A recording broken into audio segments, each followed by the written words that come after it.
ਵਾਹਿਗੁਰੂ ਜੀ ਕਾ ਖਾਲਸਾ ਵਾਹਿਗੁਰੂ ਜੀ ਕੀ ਫਤਿਹ। ਤੁਸੀਂ ਵੇਖ ਰਹੇ ਹੋ ਕਥਾ ਗੁਰਬਾਣੀ ਵਿਚਾਰ। ਸੰਗਤ ਜੀ, ਸ੍ਰੀ ਗੁਰੂ ਹਰਗੋਬਿੰਦ ਸਾਹਿਬ ਜੀ ਦਾ ਜੀਵਨ ਬਿਰਤਾਂਤ ਅੱਗੇ ਵਧਾਉਂਦੇ ਹੋਏ, ਹਫੀਜ਼ਾਬਾਦ ਗੁਰੂ ਘਰ ਦਾ ਇੱਕ ਪ੍ਰੇਮੀ ਕਰਮਚੰਦ ਰਹਿੰਦਾ ਸੀ। ਉਸਨੇ ਬੇਨਤੀ ਕੀਤੀ, ਸੱਚੇ ਪਾਤਸ਼ਾਹ, ਮੈਨੂੰ ਆਪਣੇ ਮੁਖਾਰਬਿੰਦ ਤੋਂ ਜਪਜੀ ਸਾਹਿਬ ਦੇ ਅਰਥ ਸੁਣਾ ਕੇ ਕਿਰਤਾਰਥ ਕਰੋ। ਗੁਰੂ ਜੀ ਨੇ ਕਿਹਾ, ਜਪਜੀ ਸਾਹਿਬ ਦੇ ਅਰਥ ਬਹੁਤ ਮਹਾਨ ਹਨ। ਇਸ ਦੀਆਂ ਪਹਿਲੀਆਂ 6 ਪੌੜੀਆਂ ਮੰਗਲਾਚਰਨ ਦੀਆਂ ਹਨ। 7ਵੀਂ ਵਿੱਚ ਵੈਰਾਗ ਕਥਨ ਕੀਤਾ ਹੈ। ਉਸ ਉਪਰੰਤ 4 ਪੌੜੀਆਂ ਵਿੱਚ ਸਰਵਣ ਕਰਨ ਦਾ ਤੇ 4 ਵਿੱਚ ਮੰਨਣ ਦੇ ਮਹਾਤਮ ਨੂੰ ਬ੍ਰਹਮ ਗਿਆਨ ਦਾ ਕਾਰਨ ਦੱਸਿਆ ਹੈ। 16ਵੀਂ ਪੌੜੀ ਵਿੱਚ ਨਿਧਿਆਸਨ ਕਥਨ ਕਰਕੇ ਤੂੰ ਸਦਾ ਸਲਾਮਤ ਨਿਰੰਕਾਰ, ਤੁਕ ਵਿੱਚ ਤਤਮਸੀ ਸੋ ਪਰਮਾਤਮਾ ਤੂੰ ਹੈ, ਉਸ ਦਾ ਉਚਾਰਨ ਕੀਤਾ ਹੈ। ਅਸੰਖ ਦੀ 17ਵੀਂ ਪੌੜੀ ਵਿੱਚ ਸਤੋ ਗੁਣੀ ਪੁਰਸ਼ਾਂ ਦਾ ਵਰਣਨ ਹੈ। 18ਵੀਂ ਵਿੱਚ ਤਮੋ ਗੁਣੀ ਪੁਰਸ਼ਾਂ ਦਾ ਅਤੇ 19ਵੀਂ ਵਿੱਚ ਸਤੋ ਗੁਣੀ ਅਤੇ ਤਮੋ ਗੁਣੀ ਦੋਹਾਂ ਦਾ ਵਰਣਨ ਹੈ। ਇਸ ਵਿੱਚ ਜੀਵ ਅਤੇ ਈਸ਼ਵਰ ਦੀ ਏਕਤਾ ਦਰਸਾਈ ਗਈ ਹੈ, ਕਿਉਂਕਿ ਦੋਹਾਂ ਵਿੱਚ ਸਤਚਿਤ ਆਨੰਦ ਸਮਾ ਰਿਹਾ ਹੈ। ਜਿਹੜਾ ਵੀ ਪੁਰਸ਼ ਨੇਮ ਨਾਲ ਅੰਮ੍ਰਿਤ ਵੇਲੇ ਇਸ਼ਨਾਨ ਕਰਕੇ ਜਪਜੀ ਸਾਹਿਬ ਨੂੰ ਵਿਚਾਰ ਨਾਲ ਪੜ੍ਹਦਾ ਹੈ ਅਤੇ ਸਮੇਂ ਉਸ ਨੂੰ ਗੁਰੂ ਦੀ ਸਹਾਈ ਹੁੰਦੇ ਹਨ। ਗੁਰੂ ਜੀ ਤੋਂ ਇਹ ਬਚਨ ਸੁਣ ਕੇ ਸੰਗਤ ਬੜੀ ਨਿਹਾਲ ਹੋਈ। ਕਰਮਚੰਦ ਨੂੰ ਗੁਰੂ ਜੀ ਨੇ ਕਿਹਾ ਕਿ ਇੱਥੇ ਧਰਮਸ਼ਾਲਾ ਬਣਾ ਕੇ ਗੁਰਸਿੱਖੀ ਦਾ ਪ੍ਰਚਾਰ ਕਰਿਆ ਕਰੋ।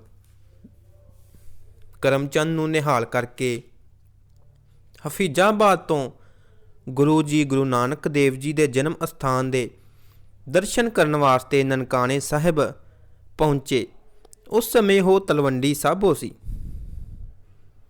ਇੱਥੇ ਆਪ ਜੀ ਨੇ ਗੁਰੂ ਜੀ ਦੇ ਸਾਰੇ ਯਾਦਗਾਰੀ ਅਸਥਾਨ, ਜਨਮ ਅਸਥਾਨ ਕਿਆਰਾ ਸਾਹਿਬ, ਜਿੱਥੇ ਜੱਟ ਦੀ ਖੇਤੀ ਹਰੀ ਕੀਤੀ ਗਈ ਸੀ, ਮਾਲ ਜੀ ਸਾਹਿਬ ਜਿੱਥੇ ਸੱਪ ਨੇ ਛਾਇਆ ਕੀਤੀ, ਭੱਟੀ ਸਾਹਿਬ ਜਿੱਥੇ ਪੰਨ ਦੇ ਪਾਸ ਪੜ੍ਹਨੇ ਪਏ, ਬਾਲ ਲੀਲਾ ਜਿੱਥੇ ਛੋਟੀ ਉਮਰ ਵਿੱਚ ਬਾਲਾਂ ਨਾਲ ਖੇਡਦੇ ਰਹੇ, ਅਤੇ ਤੰਬੂ ਸਾਹਿਬ ਜਿੱਥੇ ਸੱਚਾ ਸੌਦਾ ਕਰਕੇ ਚੂੜ ਕਾਣੇ ਤੋਂ ਆਣ ਕੇ ਵਣ ਦੇ ਬ੍ਰਿਛ ਹੇਠਾਂ ਬਿਰਾਜੇ ਸਨ।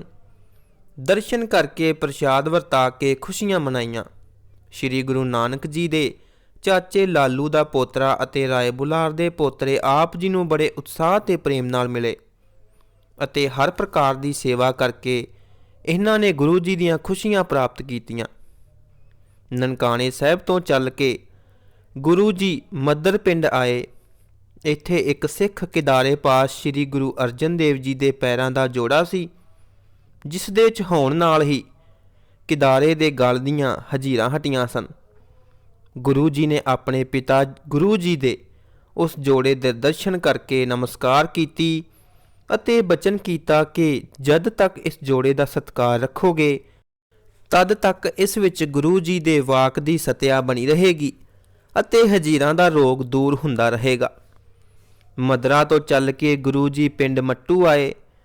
ਇਸ ਪਿੰਡ ਦੇ ਨੇੜੇ ਮੰਡਿਆਲੀ ਪਿੰਡ ਦੇ ਵਸਨੀਕ ਭਾਈ ਦਇਆ ਰਾਮ ਮਹਰਵਾਹਾ ਖੱਤਰੀ ਅਤੇ ਉਸ ਦੀ ਇਸਤਰੀ ਭਾਗਣ ਨੇ ਆਪਣੀ ਕੰਨਿਆ ਮਰਵਾਹੀ ਦਾ ਰਿਸ਼ਤਾ ਗੁਰੂ ਜੀ ਨਾਲ ਕਰਕੇ ਤੀਸਰੇ ਦਿਨ ਵਿਆਹ ਦੀ ਮਰਿਆਦਾ ਵੀ ਪੂਰੀ ਕਰ ਦਿੱਤੀ। ਮੰਡਿਆਲੀ ਪਿੰਡ ਤੋਂ ਵਿਆਹ ਦੀ ਮਰਿਆਦਾ ਕਰਕੇ ਗੁਰੂ ਜੀ ਜਦ ਡੋਲਾ ਲੈ ਕੇ ਤੁਰੇ ਤਾਂ ਰਸਤੇ ਵਿੱਚ ਭਾਈ ਲੰਘਾ ਨੇ ਮਿਲ ਕੇ ਦੱਸਿਆ ਕਿ ਲਾਹੌਰ ਦਾ ਕਾਜੀ ਆਪ ਜੀ ਦੀ ਧਰਮਸ਼ਾਲਾ ਢਾਉਣ ਲੱਗਾ ਸੀ, ਪਰ ਵਜ਼ੀਰ ਖਾਂ ਨੇ ਢਾਉਣ ਨਹੀਂ ਦਿੱਤੀ। ਗੁਰੂ ਜੀ ਨੇ ਕਿਹਾ, ਧਰਮਸ਼ਾਲਾ ਪਰਮੇਸ਼ਰ ਦਾ ਅਸਥਾਨ ਹੈ। ਜਿਹੜਾ ਮੂਰਖ ਉਸ ਦਾ ਬੁਰਾ ਚਿਤਵੇਗਾ, ਉਸ ਦੀ ਆਪਣੀ ਜੜ ਉਖੜ ਜਾਏਗੀ। ਤੂੰ ਚਿੰਤਾ ਨਾ ਕਰ। ਉੱਥੇ ਜਾ ਕੇ ਧਰਮਸ਼ਾਲਾ ਵਿੱਚ ਬੈਠ ਕੇ ਆਏ ਗਏ ਦੀ ਭੋਜਨ ਅਤੇ ਜਲ ਨਾਲ ਸੇਵਾ ਕਰਿਆ ਕਰ। ਮੰਡਿਆਲੀ ਤੋਂ ਚੱਲ ਕੇ ਗੁਰੂ ਜੀ ਨੇ ਰਾਵੀ ਪਾਰ ਕੀਤੀ ਅਤੇ ਇੱਕ ਰਾਤ ਦਿਨ ਲਾਹੌਰ ਵਿਸ਼ਰਾਮ ਕਰਕੇ ਅੰਮ੍ਰਿਤਸਰ ਆ ਗਏ। ਅਕਾਲ ਬੁੰਗੇ ਗੁਰੂ ਜੀ ਦੇ ਦੋਵੇਂ ਵਕਤ ਸਵੇਰੇ ਸ਼ਾਮ ਦੀਵਾਨ ਲੱਗਦੇ। ਸਵੇਰ ਦੇ ਦੀਵਾਨ ਵਿੱਚ ਰਬਾਬੀ ਆਸਾ ਦੀ ਵਾਰ ਦਾ ਕੀਰਤਨ ਕਰਦੇ ਤੇ ਸਮਾਪਤੀ ਪਰ ਸਿੱਖ ਸੇਵਕ ਭੇਟਾ ਲੈ ਕੇ ਹਾਜ਼ਰ ਹੁੰਦੇ। ਦਰਸ਼ਨ ਕਰਦੇ ਅਤੇ ਉਪਦੇਸ਼ ਲੈਂਦੇ। ਸੰਧਿਆ ਸਮੇਂ ਢਾਡੀਆਂ ਪਾਸੋਂ ਯੋਧਿਆਂ ਦੇ ਪ੍ਰਸੰਗ ਸੁਣਦੇ। ਜਦ ਇਸ ਤਰ੍ਹਾਂ ਹੀ ਕੁਝ ਮਹੀਨੇ ਬੀਤ ਗਏ ਤਾਂ ਮਾਤਾ ਦਮੋਦਰੀ ਜੀ ਦੇ ਉਦਰ ਤੋਂ 11 ਸਾਉਣ ਸੰਮਤ 1672 ਨੂੰ ਲੜਕੀ ਪੈਦਾ ਹੋਈ, ਜਿਸ ਦਾ ਨਾਮ ਬੀਬੀ ਵੀਰੋ ਪ੍ਰਸਿੱਧ ਹੋਇਆ। ਸਮਾਂ ਪਾ ਕੇ ਮਾਤਾ ਮਰਵਾਹੀ ਜੀ ਦੇ ਉਦਰ ਤੋਂ ਹਾੜ ਸੰਮਤ 1674 ਨੂੰ ਸਾਹਿਬਜ਼ਾਦੇ ਨੇ ਜਨਮ ਲਿਆ। ਪਰਿਵਾਰ ਵਿੱਚ ਬੜੀਆਂ ਖੁਸ਼ੀਆਂ ਮਨਾਈਆਂ ਗਈਆਂ। ਸਾਹਿਬਜ਼ਾਦੇ ਦਾ ਨਾਮ ਗੁਰੂ ਜੀ ਨੇ ਸੂਰਜਮਲ ਰੱਖਿਆ। ਉਸ ਉਪਰੰਤ ਮਾਘ ਸੰਮਤ 1675 ਨੂੰ ਮਾਤਾ ਦਮੋਦਰੀ ਜੀ ਦੀ ਕੁੱਖ ਤੋਂ ਸਾਹਿਬਜ਼ਾਦਾ ਅਣੀ ਰਾਏ ਜੀ ਨੇ ਜਨਮ ਲਿਆ। ਦੀਵਾਲੀ ਦੇ ਮੇਲੇ ਉੱਤੇ ਦੇਸਾਂ ਪ੍ਰਦੇਸਾਂ ਤੋਂ ਬਹੁਤ ਸਿੱਖ ਸੇਵਕ ਗੁਰੂ ਜੀ ਦੇ ਦਰਸ਼ਨ ਕਰਨ ਆਏ। ਅਨੇਕਾਂ ਪ੍ਰਕਾਰ ਦੀਆਂ ਭੇਟਾਂ, ਕੱਪੜੇ ਆਦਿ ਪਦਾਰਥਾਂ ਦੇ ਅੰਬਾਰ ਲੱਗ ਗਏ। ਗੁਰੂ ਜੀ ਦਾ ਅਟੁੱਟ ਲੰਗਰ ਵਰਤਿਆ। ਆਈਆਂ ਸੰਗਤਾਂ ਨੂੰ ਗੁਰੂ ਜੀ ਵੱਲੋਂ ਯਥਾਯੋਗ ਸਿਰਪੋ ਦਿੱਤੇ ਗਏ। ਇਸ ਸਮੇਂ ਹੀ ਬਟਾਲੇ ਨਗਰ ਦੇ ਰਾਮਾ ਖੱਤਰੀ ਨੇ ਸ਼੍ਰੀ ਗੁਰਦਿੱਤਾ ਜੀ ਨੂੰ ਆਪਣੀ 7 ਸਾਲ ਦੀ ਲੜਕੀ ਦਾ ਨਾਤਾ ਕਰ ਦਿੱਤਾ। ਇੱਕ ਦਿਨ ਗੁਰੂ ਜੀ ਦੇ ਦੀਵਾਨ ਵਿੱਚ ਮਲੇਪੁਰ ਪਿੰਡ ਦਾ ਰਹਿਣ ਵਾਲਾ ਭਾਈ ਧਰਮਚੰਦ ਖੋਸਲਾ ਖੱਤਰੀ ਆਪਣੇ ਪੁੱਤਰ ਸਾਧੂ ਰਾਮ ਨਾਲ ਬੈਠਾ ਗੁਰੂ ਜੀ ਦੇ ਉਪਦੇਸ਼ਮਈ ਬਚਨ ਸੁਣ ਰਿਹਾ ਸੀ। ਦੀਵਾਨ ਦੀ ਸਮਾਪਤੀ ਉਪਰੰਤ ਗੁਰੂ ਜੀ ਨੇ ਮਾਤਾ ਜੀ ਅਤੇ ਭਾਈ ਬੁੱਢਾ ਜੀ ਆਦਿ ਗੁਰਸਿੱਖਾਂ ਨਾਲ ਸਲਾਹ ਕਰਕੇ ਧਰਮਚੰਦ ਦੇ ਪੁੱਤਰ ਸਾਧੂ ਰਾਮ ਨਾਲ ਬੀਬੀ ਵੀਰੋ ਦੀ ਮੰਗਣੀ ਕਰ ਦਿੱਤੀ। ਅਕਾਲ ਤਖਤ ਉੱਤੇ ਗੁਰੂ ਜੀ ਦੇ 2 ਵੇਲੇ ਦੀਵਾਨ ਸਜਦੇ ਅਤੇ ਸੰਗਤਾਂ ਨੂੰ ਉਹਨਾਂ ਦੀਆਂ ਮਨੋਕਾਮਨਾਵਾਂ ਅਨੁਸਾਰ 4 ਪਦਾਰਥ ਧਰਮ, ਅਰਥ, ਕਾਮ ਅਤੇ ਮੋਖ ਦੀ ਬਖਸ਼ਿਸ਼ ਕਰਕੇ ਨਿਹਾਲ ਕਰਦੇ। ਪਿਛਲੇ ਪਹਿਰ ਸ਼ਸਤਰ ਵਿੱਦਿਆ ਦਾ ਅਭਿਆਸ ਅਤੇ ਜਿਸਮਾਨੀ ਖੇਡਾਂ ਕਰਵਾ ਕੇ ਯੋਧਿਆਂ ਦੇ ਉਤਸ਼ਾਹ ਵਾਸਤੇ ਉਹਨਾਂ ਨੂੰ ਇਨਾਮ ਦਿੰਦੇ ਅਤੇ ਕਦੀ-ਕਦੀ ਸੂਰਮਿਆਂ ਦੇ ਯੁੱਧ ਵਿੱਦਿਆ ਦੇ ਕਰਤੱਵ ਵੇਖਣ ਵਾਸਤੇ ਸ਼ਿਕਾਰ ਖੇਡਣ ਦੂਰ-ਦੂਰ ਤੱਕ ਜੰਗਲ ਵਿੱਚ ਚਲੇ ਜਾਂਦੇ। ਇਸ ਤਰ੍ਹਾਂ ਗੁਰੂ ਜੀ ਪਾਸ ਨਿੱਤ ਨਵੀਆਂ ਸਿੱਖ ਸੰਗਤਾਂ ਆਉਂਦੀਆਂ, ਜਿਸ ਕਰਕੇ ਅੰਮ੍ਰਿਤਸਰ ਵਿੱਚ ਰੌਣਕਾਂ ਲੱਗੀਆਂ ਰਹਿੰਦੀਆਂ। ਇਹਨਾਂ ਦਿਨਾਂ ਵਿੱਚ ਹੀ ਮਾਤਾ ਮਹਾਦੇਵੀ ਮਰਵਾਹੀ ਜੀ ਦੇ ਉਦਰ ਤੋਂ ਕੱਤਕ ਦੀ ਪੂਰਨਮਾਸ਼ੀ ਸੰਮਤ 1676 ਨੂੰ ਸਾਹਿਬਜ਼ਾਦੇ ਨੇ ਜਨਮ ਲਿਆ।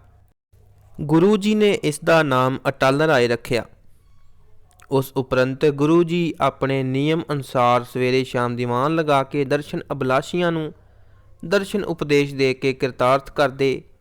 ਯੋਧਿਆਂ ਨੂੰ ਸ਼ਸਤਰ ਵਿੱਦਿਆ ਅਤੇ ਘੋੜਸਵਾਰੀ ਦਾ ਅਭਿਆਸ ਕਰਾਉਂਦੇ। ਸ਼ਿਕਾਰ ਜਾ ਕੇ ਖੇਡਾਂ ਵੇਖ ਕੇ ਯੋਧਿਆਂ ਨੂੰ ਇਨਾਮ ਦੇ ਕੇ ਖੁਸ਼ੀਆਂ ਬਖਸ਼ਦੇ।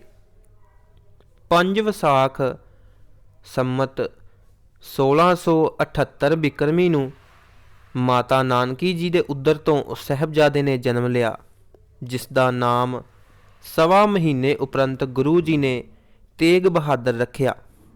ਵਾਹਿਗੁਰੂ ਜੀ ਕਾ ਖਾਲਸਾ, ਵਾਹਿਗੁਰੂ ਜੀ ਕੀ ਫਤਿਹ।